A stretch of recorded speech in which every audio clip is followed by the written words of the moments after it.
Hey everyone, welcome back to Brilliant But Lazy. I'm Alan. I'm Josh, and we are in New York City for New York Comic Con 2023.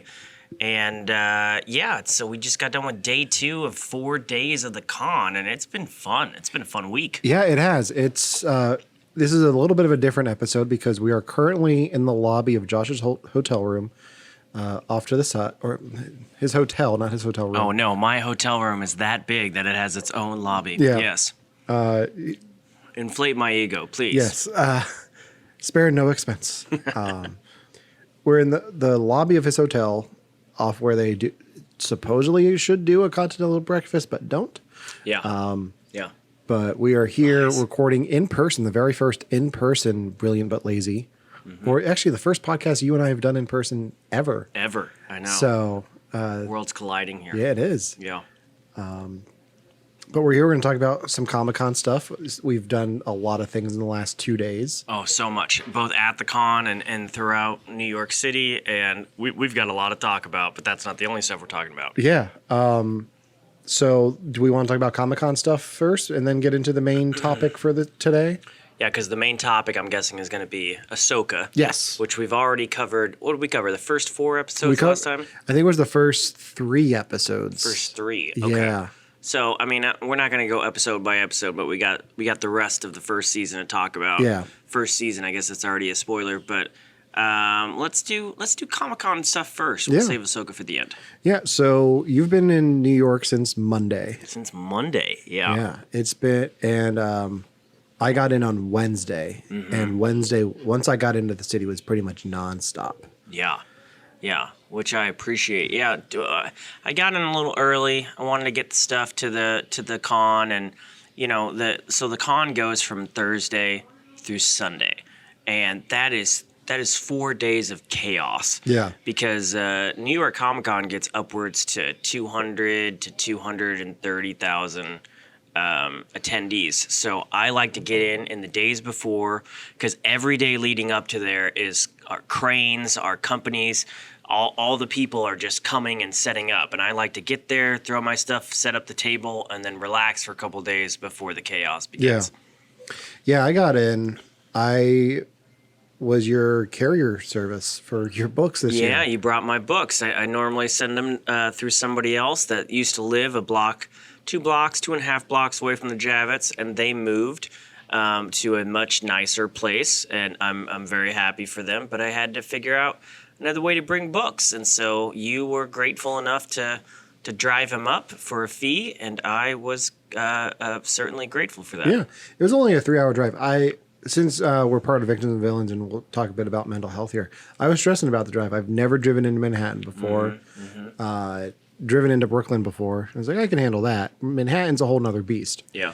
But it was fine. Like I left at the right time, got here at the right time, found parking much closer to the Javits than I thought I would. So what you're saying is I helped you conquer your fears. You did. All right. Sounds good. It was brilliant when I wanted to be lazy. So but yeah, you got in on Wednesday. We set up the booth pretty easily. Yeah. I brought kind of a stripped down version of the booth this year. I wanted to keep it easy. And then you surprised me with something that I just did not expect. Yeah. So the last time we spoke, the writer's strike and the actor strike was still going on. Right. As we are recording this, the actor strike is still going on. But the writer's strike ended about a week and a half ago. Right. As soon as it ended, the late night shows, most of which were taped here in New York City, released tickets because they were coming back immediately. So I jumped on that because there's not many times where I'm in New York and there's open seats for late night shows. And I've always wanted to go to a late night show. And I was able to secure us 2 tickets to the late show with Stephen Colbert. Stephen Colbert, who I've been a fan of ever since. His Dana Carney days, the Daily Show days. He's done so much stuff between his very open nerddom about the Lord of the Rings and everything else he does. I've always related to him. Yeah. And there's a few late night shows that I would have been fine going to, but this one you hit the jackpot. And we timed it perfectly that we got to the Ed Sullivan Theater to the point where we were like the 10th group in line. And somehow going through security, we ended up like the third person in line. Yeah.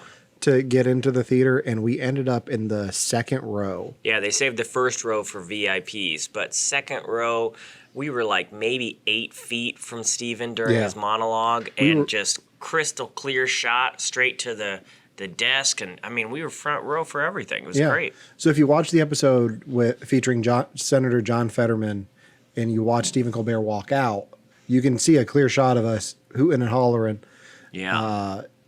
Off of the Steadicam. We're small, but and that theater, the audience section was small because it's an old theater. It's a classic, it's an iconic theater. But the stage was humongous. I mean, they were very strict. We could not take out our phones. I mean, they came up on you. You could not text. You could not make a call. They wanted it off and put away. I really wish we could have taken a picture because what you see on TV pales in comparison to the size and scope of this stage. And I thought it was just really cool. Yeah. It's one of those theaters where I remember when they were remodeling it for Colbert, they talked about a lot of what was going into the theater. And I'd never been able to see photos of it because no one can take photos of it. Yeah. So you're able to see his Captain America shield and his sword from Lord of the Rings and all of his books and the different art that he has on the walls. Like we found the hidden Space Invader on the wall. Yeah. But we lucked out on tickets for that. Like our seats were perfect. We were right in front of Colbert for the monologue. It was a very entertaining show. Yeah, I mean, just from a technical standpoint, first of all, we did have to stand in line for quite some time. But and once we got seated, we had to sit for quite some time. And I was just looking around. I mean, they didn't have everything, all the sets put together yet. The lights were kind of going back and forth. They were cleaning. It was a lot of pre-show stuff. And then they brought out a stand-up comedian to kind of jazz up the crowd and get them to the level that they need for the mics and everything. And that was fun. But the best part of the show was just all the behind-the-scenes stuff. I mean, it looks so fluid and everything when you see it on TV, but sometimes they flub a line or they miss a joke, or in our case, one of the times the teleprompter. The teleprompter messed up, or whatever the graphics came on before the joke actually got to that point. And so we were still having a good time. It was nothing like, oh, that joke was ruined, so it wasn't fun. We were laughing, but then a stage manager would come out and be like, hey, we need to do that line again. And I really just liked how they did it and the precision of it and just all the behind-the-scenes stuff. I thought that was more interesting than the jokes themselves. But I'm still struggling with my voice because I was laughing so hard all night. And they wanted us to cheer loudly, so my voice is still kind of shot from that too. Yeah, when we got out, I think both of our throats were sore because it's one thing for them to be like, yeah, make sure to laugh at the jokes. But no, like that opening comedian wasn't just to get you laughing. If we didn't reach a certain decibel, he was like, nope, guys, you got to do it again. And that wasn't him being rude. It was they made it very clear even throughout. Even Stephen made it very clear that we were part of the production. And that therefore we were mic'd as a crowd, and we needed to get to a certain level in order for it to be acceptable for filming. And so I appreciated all of that. Yeah. So the guests that night were Senator John Fetterman. Yep. Which is who is my senator from Pennsylvania. So that was a nice little touch to the show. Like I wasn't expecting that. Yeah. But that was a pleasant surprise because he spoke to me directly, like talking about sheets and Wawa, which is totally a Pennsylvania thing. So if you watch his interview and you hear somebody, I think I actually hooted at that point. Yeah. That's me. Yeah. And then Melissa Villasenor came on and talked Former about SNL cast member and talked about her book, sang a little song. Oh, she's great. I've always liked her. I really liked her on SNL. I like all the small projects she does outside of that.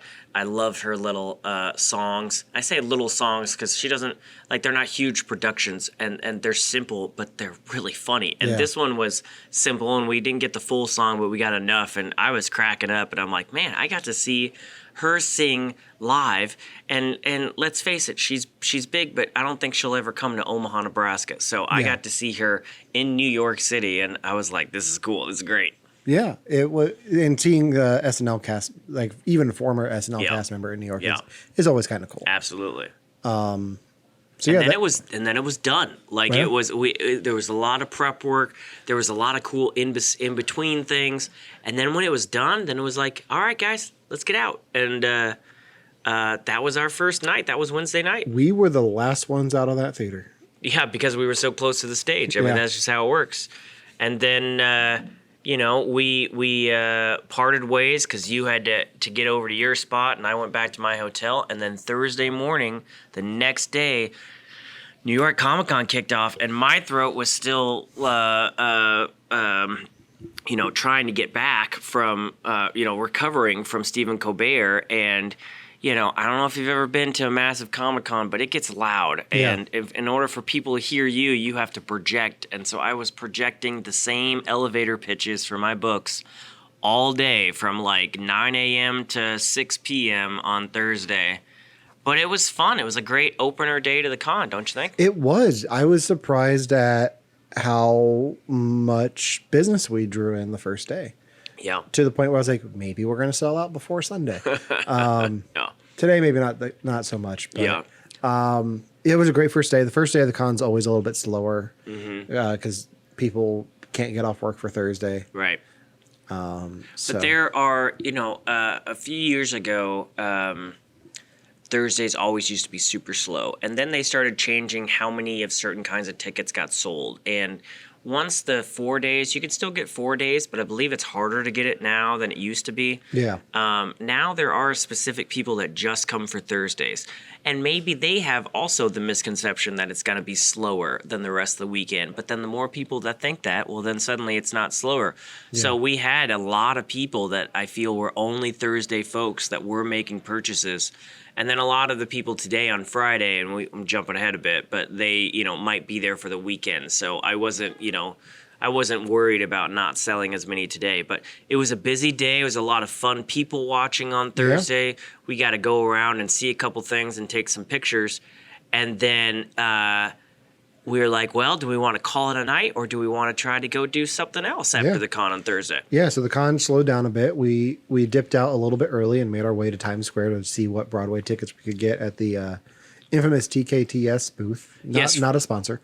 For those that don't know, if you want to come to Broadway and you ever just Google Broadway shows, you will be scared to death by how much they cost. And yes, a lot of people pay those. And if you really want to see that show and you really want that seat, you probably should get it. But if you have a little flexibility in what shows you want to see, or if you just want to chance it, there's a good chance that if you go to the TKTS stand, which is right behind the stairs in Times Square, an hour or so before that show is supposed to start, they will have severely discounted tickets for last-minute seats that need to be sold. And we got ours at 40% off, so it was a good deal. And what did we see? Well, we had it down to 3 shows when we got in line, and then we had people trying to persuade us to see other shows. Yes, which was the fun. 3 shows we were looking at doing were there's a show on Broadway called The Shark is Broken. Yes. Which is a satirical look at the behind the scenes of the movie Jaws. And it does look fun. I've only heard good things about it. You were interested in seeing the Harry Potter and the Cursed Child. Yeah, granted it's abridged now. It used to be a 2-night event. Now it's a 1-sitting event. Which, if we could get really good seats for that, I would have been down for that too. Yeah. But I'm hesitant to see the abridged version as well. But what we ended up seeing was Back to the Future, the musical. Yes, and we had gone up to the stand and basically said, hey, these are the ones we're looking at. Which is the best seat we could get? And they said, Back to the Future, the musical. Now, when I had looked it up beforehand, I saw some nosebleed seats. I saw some way off to the side, likely behind a pillar seat. So when she said best seats, I'm like, all right, well, we'll take what we can get. Yeah, and she said center mezzanine. I was like, okay, we're going to be in the mezzanine. That's up high, but Yeah, yeah. we got to our seats, and they were perfect. Like perfect. Like if I had to choose what seats in the theater I would get around where we were. I mean, I was like, did we get the wrong seats? Because these are amazing. The way Back to the Future is set up as a musical is there are digital elements to it that almost play like a movie. Yeah, they got projectors all set up. Projectors and the screen. They use the screens a lot.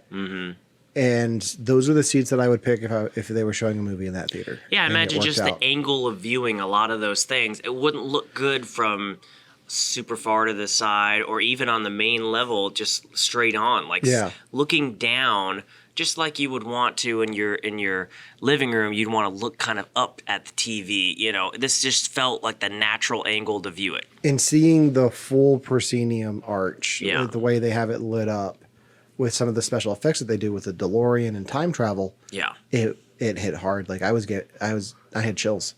Yeah, and I'm not gonna lie, I know you really wanted to see it, and I know you were hyping it up. Yeah, I had zero expectations for this, and I kind of didn't want to go. Like, I'm just not a fan of. Oh, it's a good movie. Let's turn it into a musical. That sounds dumb to me. It does. And I agree. I'm not nothing against musicals. There's musicals that I love, but they began as musicals, so I can appreciate them for that. But I mean, this, maybe the opening number, I was like, all right. I mean, it's not terrible, but it is a musical. Let's see where this goes. And then it just kept hitting. And I was laughing my ass off, and I was enjoying the music and enjoying the production, and the casting choices were on point, and it was an amazing show. And I know you had told me who plays Doc beforehand. I still didn't expect him to be that amazing as Doc. Yeah, Dr. Emmett Brown is played by Roger Bart, who you may know as the young voice of Hercules in Disney's Hercules. He was in The Producers. He was Dr. Frankenstein in Young Frankenstein on Broadway. So he's done a lot of stuff with Mel Brooks. I'm sorry, it's okay. Phone. It's all right. It happens. We'll fix it in post. There you go. He was Doc Brown, and my co-host of You Have to Watch This podcast, Devin, had seen the show when it opened on the West End in London and saw Roger Bart in it and told me how good the show was. So I trust Devin's opinion on Broadway because he goes to a lot of shows and he doesn't usually give things as much praise as he gave Back to the Future.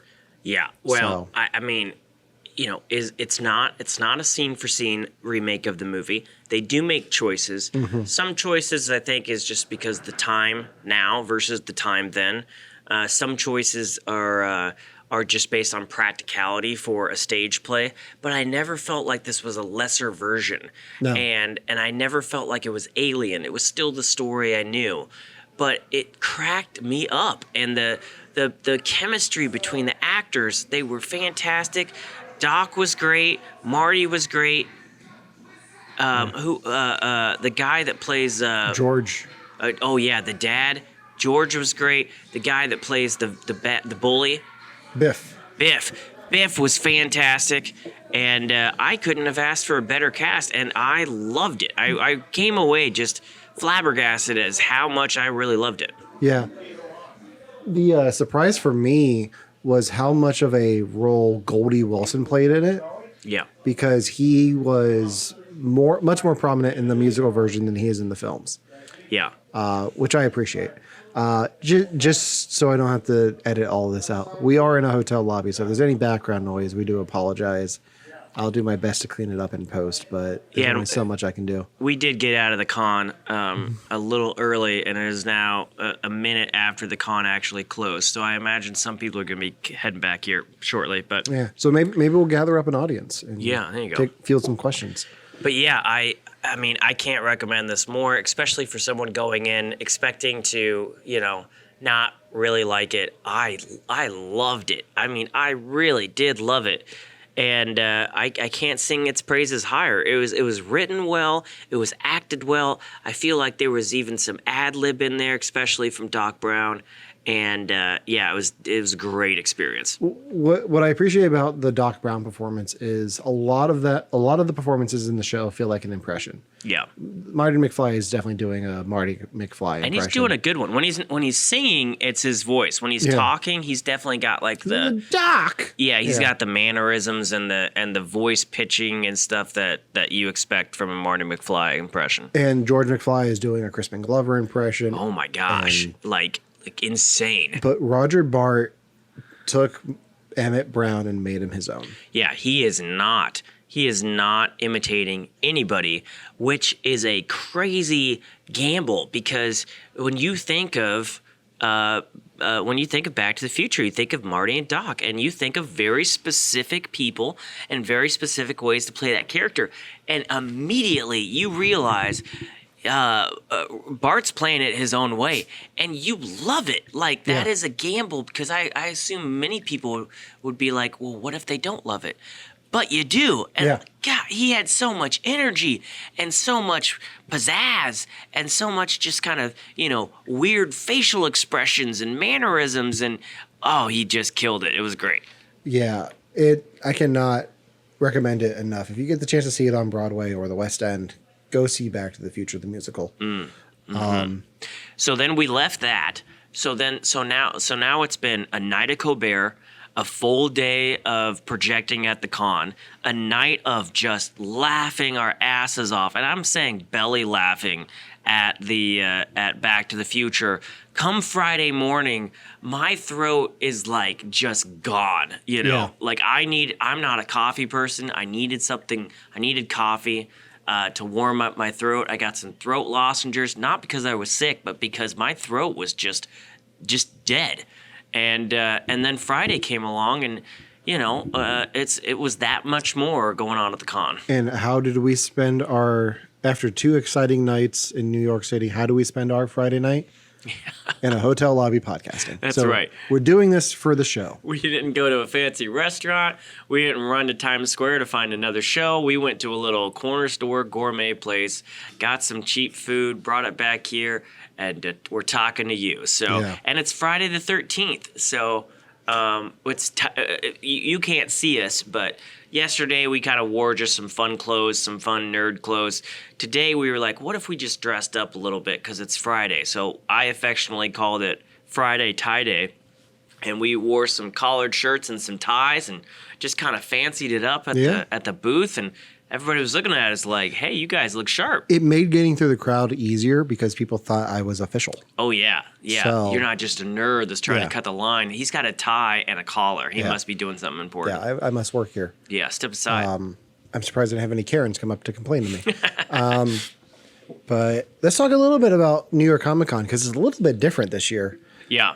Because we are still in the middle of the actor strike. Mm-hmm. So a lot of the actors who are at Comic Con, mainly Ewan McGregor and David Tennant, who both had spotlight panels where they usually would come out and talk about their highlights of their career. Like David Tennant is the Doctor on Doctor Who. It's going to be the Doctor again. Mm-hmm. Just had Good Omens come out over the summer. Had a panel today. Couldn't talk about any of that. Yeah. Ewan McGregor, same thing. Obi-Wan Kenobi came out last year. Can't talk about that. Like, can't talk about any of your current or past projects that are for struck companies. Mm-hmm. So Disney and all of the big studios are part of that. So they can't talk about anything that they've done. So I think from a friend that I know that went to see the David Tennant panel, it was a lot about acting on stage and different audio plays, things that he's done. Like he does the audiobooks for How to Train Your Dragon. Mm-hmm. So a lot of talking about that. But people in the crowd were trying to ask questions about, talk about Good Omens, and you can't talk. He's like, yeah, they were yelling it out instead of doing whatever the procedure was to.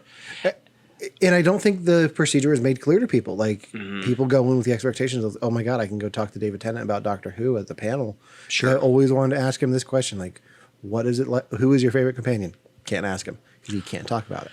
Yeah, well, I think there's two different types of people that go to those panels. One is the person that just wants to see that celebrity in person and would get giddy about whatever they want to talk about, and then another one that wants insider information. And with this strike going on, they made it clear up front that, hey, we can't talk about this. And it sounded, according to your friend, like people were just, projecting it out there, just yelling from the crowd, trying to get them to break that rule. It's not a New York Comic-Con rule. No. It wasn't a David Tennant rule. It's literally the union rule. Yeah. And this kind of was similar to our night at Stephen Colbert, because right before the show, they did a kind of a 10-minute, 12-minute Q&A session. And somebody started it out with trying to see if Stephen Colbert would admit a secret or not about whether he was going to be at this panel at New York Comic-Con. And he danced around it, but was like, if you know that it's likely a secret, why do you think I would break, Yeah. And he clearly didn't want to answer it, But then somebody else asked just kind of a random question about why he does certain mannerisms on stage. And he gave like a 5-minute answer to that. Mm-hmm. And I imagine some people were a little annoyed by that because it doesn't have to do with current projects. But you and I thought that was a super answer. It was fantastic. He talked a little about his improv process and Yeah. what it's like when you create an object in a scene, and if you break that illusion, he gave the example of pouring a cup of coffee, and then, so he's holding a cup of coffee, and then he just drops it. So like in your mind, you see him drop the coffee, and like if he walks through the table that he put the cup down on, like it breaks the illusion. Yeah. And it was a fantastic answer because I love the process of comedians. Like that's a lot of the podcasts I listen to are about not only comedians but actors and their process and how they get to this headspace they need to be in, how they perform in that. So I was really fascinated by that whole answer, and you could tell he was happy to talk about it. Yeah.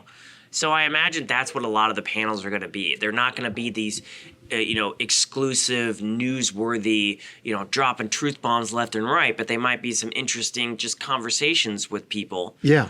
I always do, or at least for the last couple of years, on another podcast, I do a New York Comic-Con wrap-up. And one of the guys that comes on, I'm usually like the vendor. There's somebody else that's an attendee. One of the other guys is a press guy, and I know he's here.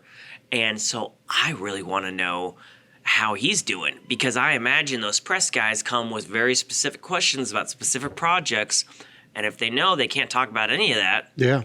do they get creative? Do they freeze up? Do they feel like it's a waste of their time? Yeah, it's weird because like not only can the actors not talk about it, like a lot of the studios aren't here promoting stuff. Yeah. I think the biggest thing today was Apple showed off the first episode of their Monarch Monster series with Kurt really? Russell. I would have loved to see that. Yeah. I saw a van advertising it yesterday. I think they had the panel for that today, but they maybe get a few writers in and the director, but none of the talent. Like you can't get Kurt Russell and you can't get his son in because they're playing the same character. Yeah. And like that's a shame because I would love to hear them talk about what's it like playing the same character 30, 40 years apart in a project. And right. Like, because you're not working together, but there's definitely something that you have to do together to address the performance. Yeah.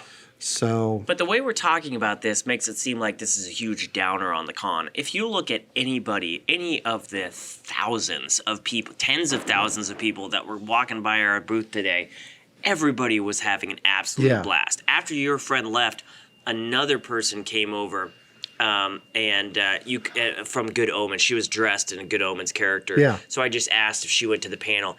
And, while your friend might have brought up, the crowd kind of got out of control and people were yelling things at the stage and it kind of ruined the event, this gal was like, it was so amazing. I got to see them on stage and hear them talk about things, and she had a blast. So, nobody's walking around saying, this con sucks.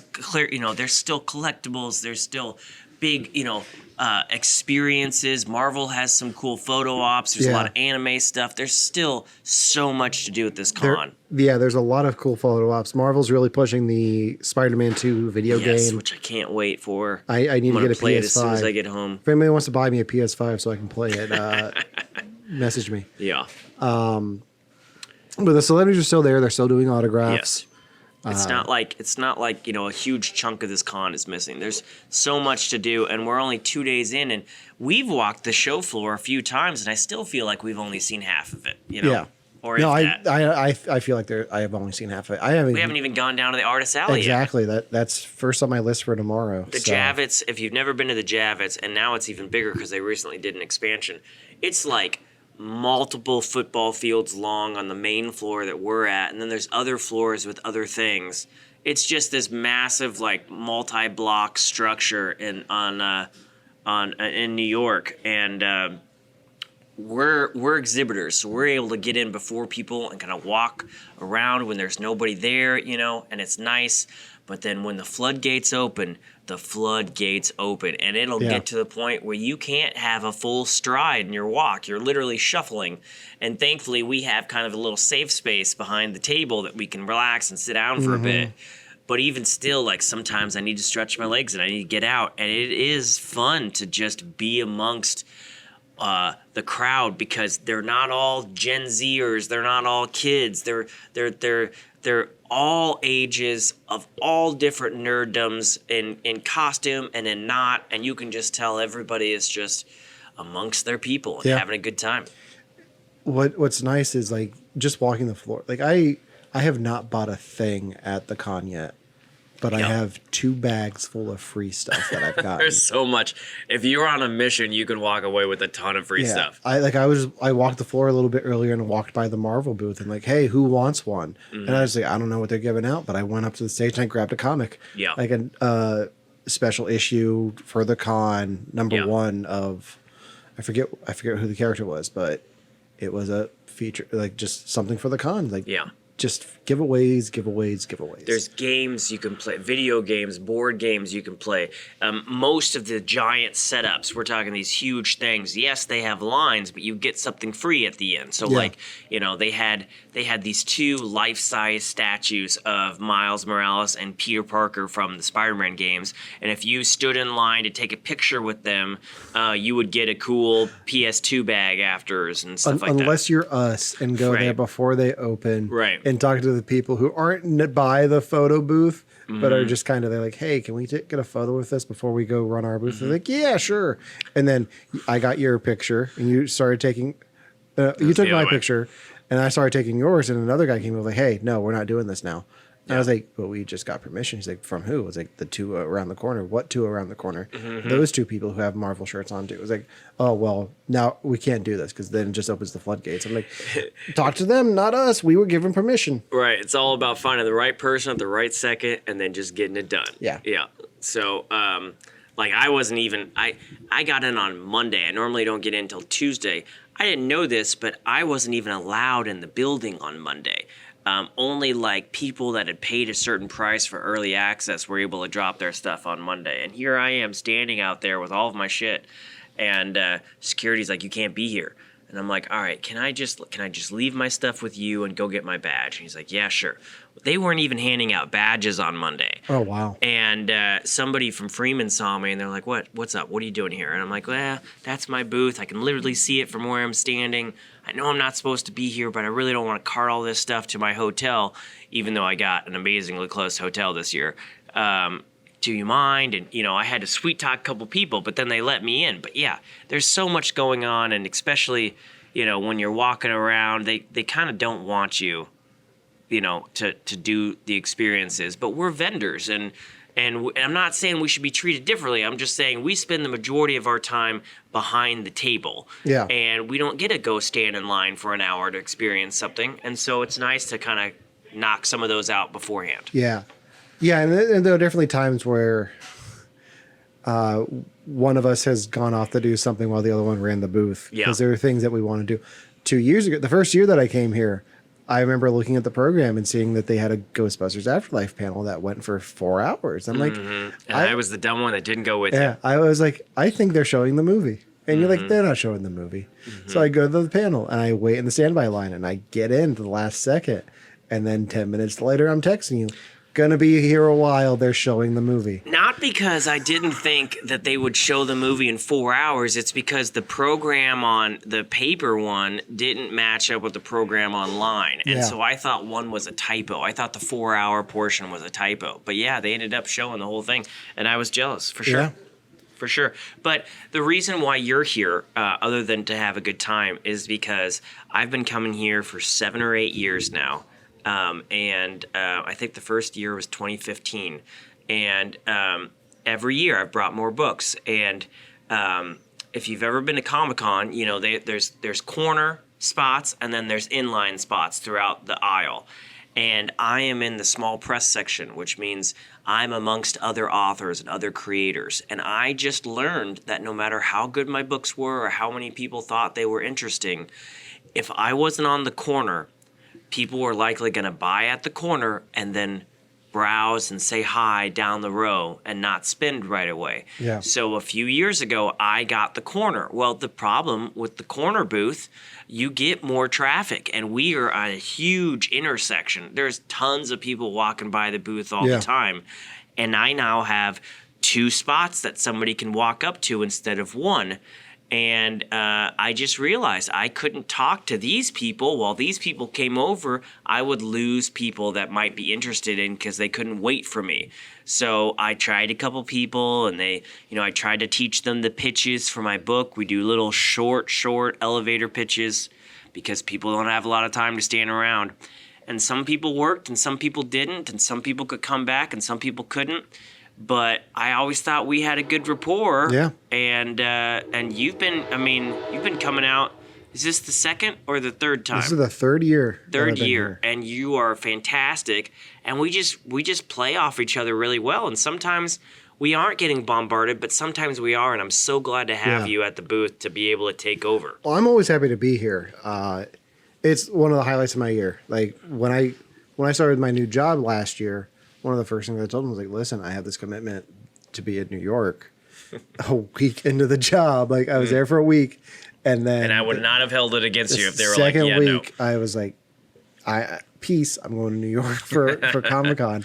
And usually like you'd get some bosses who are like, oh no, we're not going to do that. Sure. But my boss is like, oh, that's awesome. And then this year with Colbert, because I run a program that does broadcast stuff. I was like, I'm going to talk to them when I'm there and see if I can set up a field trip. And I was able to talk to someone to give them my contact information to try to set up a tour of CBS production studios. Yeah. Not at Colbert, but just somewhere in New York, just to make that connection. And I was taking notes of things that we saw at Colbert that I was like, I can have people look at this and talk about the experiences. And you did make a good connection there. Yeah. So it's beneficial. And the one thing that I haven't done yet is go to B&H Photo Video because it's tempting. And I'm going to probably go out. I'm probably going to dip out a little bit on Sunday to go to them before they close because they're not open on Saturdays. Yeah. But it's always great to be here. This is one of the highlights of my year. I started coming to New York Comic Con back in 2016. So around the same time that you started here, just as a guest, just as a attendee, and then lost my job and couldn't afford it for a few years.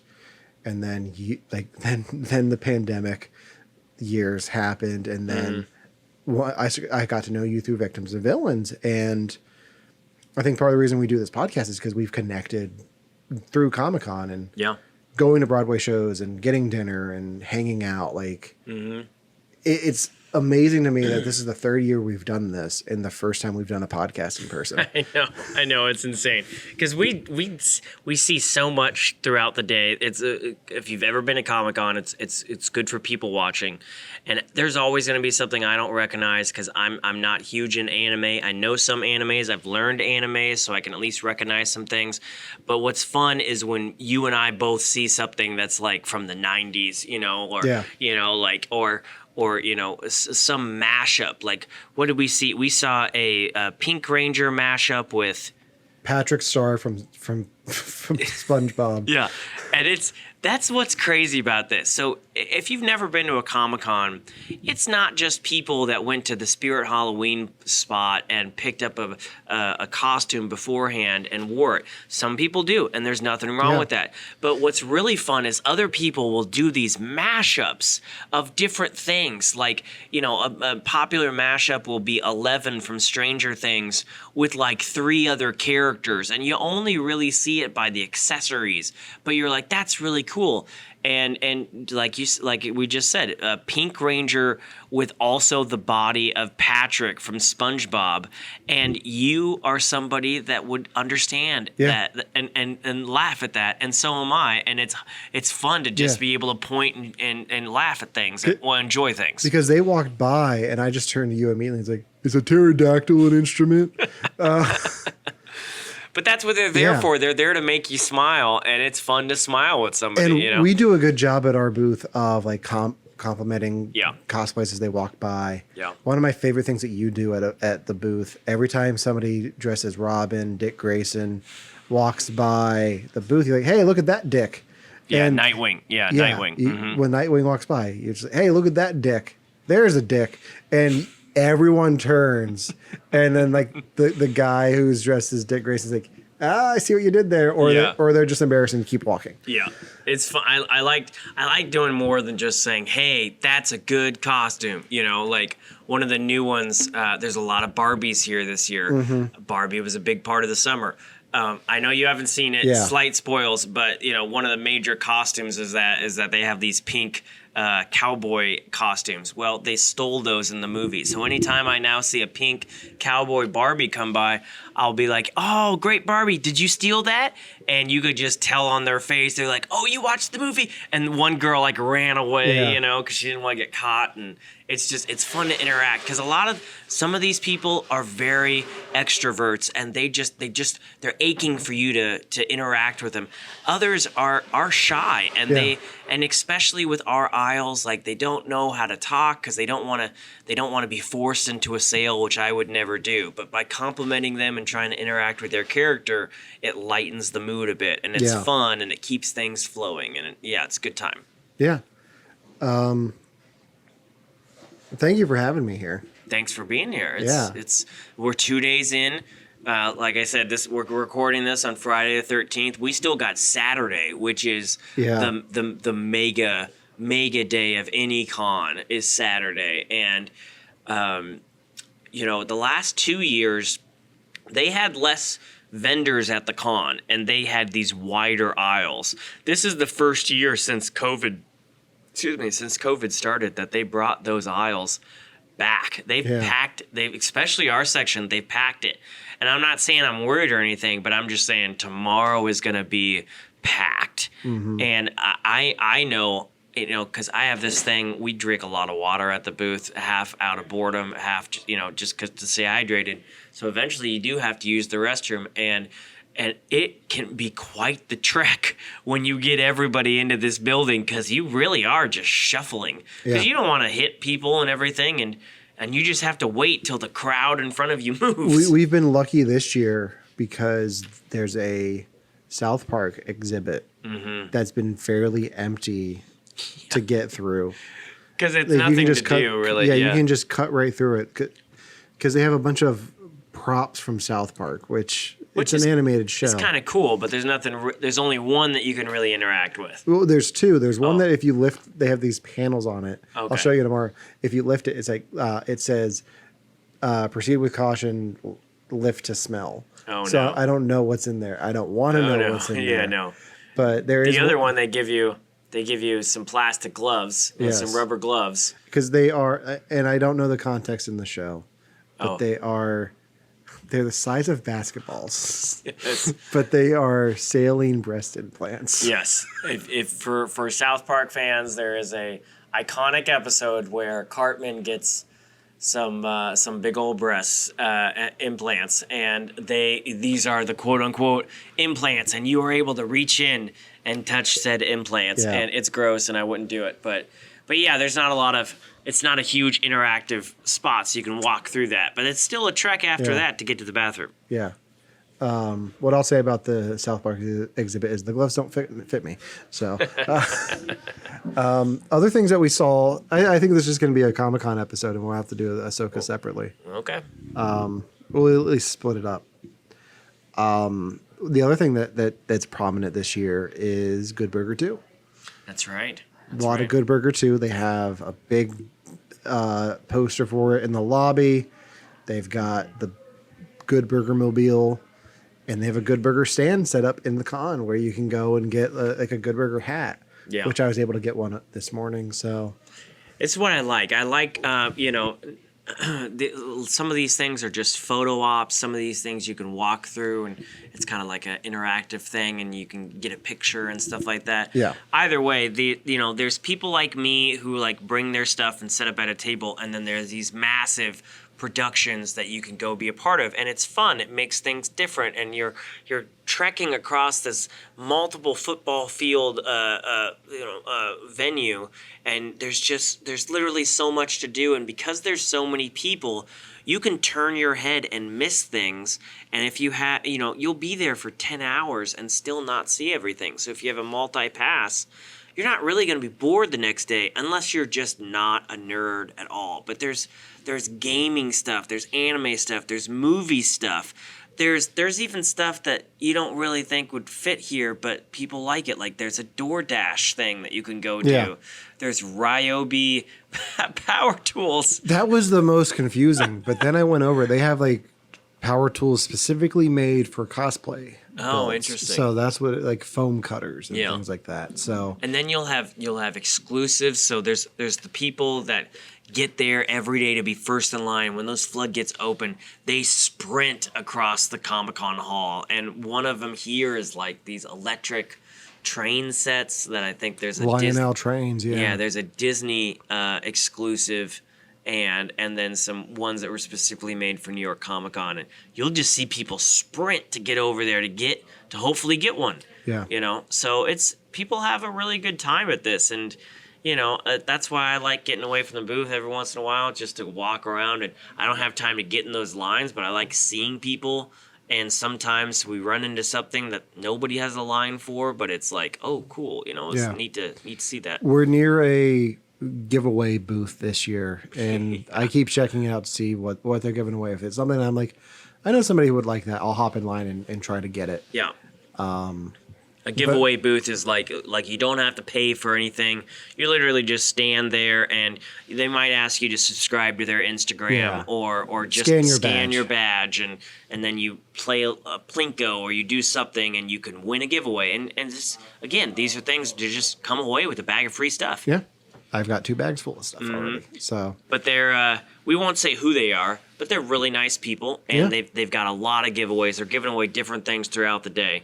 But the main line, they do this thing to celebrate. If you've ever been to like a Long John Silver's, and if you like your meal, when you leave the Long John Silver's, you can ring the door, the bell at the door, and it kind of just it's fun to do. Now imagine if that happened about every 5 to 15 seconds, as this people would get to the line, they'd get up to the spot, they'd press the button, get their prize, and then someone would ring a cowbell. And this is going on all day, about 20 feet from our booth. And that is why we are not recording this podcast in the booth today. Because you just hear this about every 15 seconds. Yeah, and we didn't want to subject everyone to that because we are going to be dealing with that for the next few months in therapy, in our dreams. Actually, I'm not, because I don't care. The fun thing is, yes, the first day we were like, they're going to do this every time, but there's again tens of thousands of people passing through this area, to where you really do have to project just to hear yourself think. And there are people that can zone that stuff out, or just be like, yeah, there's going to be a cheer every couple of seconds because this is a fun environment.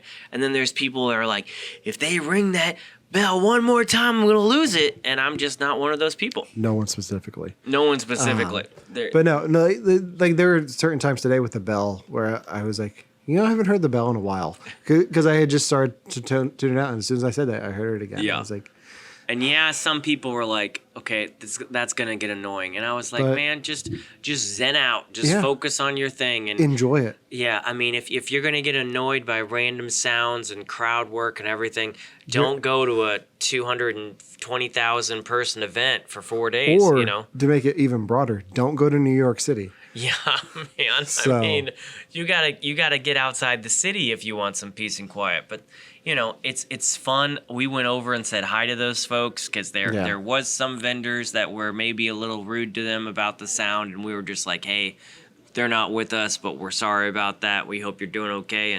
And they said thank you, and they're just having a good time. And the people in line are having a good time. Today it wasn't just the cowbell; it was a cowbell and a cheer every time. And people are like, free stuff, hell yeah, you know, ring that cowbell. Yeah. And so, I mean, I'm not gonna bring a cowbell to my booth next year, but good for them. I'm going to bring a cowbell to your booth Well, next year. I won't let you use it. Every time I make a sale. Okay. So that's pretty much it from the first 2 days of Comic-Con. Yeah. We were, like we said, we were recording this on Friday. Mm-hmm. We will be doing a mini Comic-Con recap on You Have to Watch This podcast. So if you haven't listened to that yet, go check that out because we're going to talk a little bit more. We're going to talk a little bit about some of the stuff we talked about here. But I know there's some things that we want to tell Devin and Ryan about from the trip, mostly about Colbert and Back to the Future. But whatever happens, Yeah, something else could happen. so whatever happens Saturday and Sunday, we'll be talking about on there. So check that out. Josh is going to be our guest, and he picked the film for this week, which he's going to have us watch Vanilla Sky. Which is also iconic to New York, if you don't know why, which I can't wait to talk to you about. Yeah. There's a very iconic scene that took a lot of money and took very quickly to shoot, and it was the first movie to ever do it. And so, and it's very much about New York City. Awesome. Well, I'm looking forward to that. We are going to be probably recording a brief Ahsoka episode right after this. Yes. So Yeah, we got to talk about Ahsoka. yeah, we're going to talk about Ahsoka. Which there's a lot of Ahsoka cosplays today. There is. And some of them were great. I even really saw. great. I even saw a Balin Scar.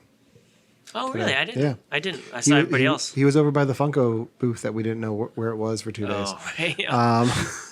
Anyway, for Brilliant But Lazy, I'm Alan. I'm Josh, and live from New York Comic Con. We'll talk to you later. In the words of Dr. Fraser Crane, because that's relevant again, good mental health.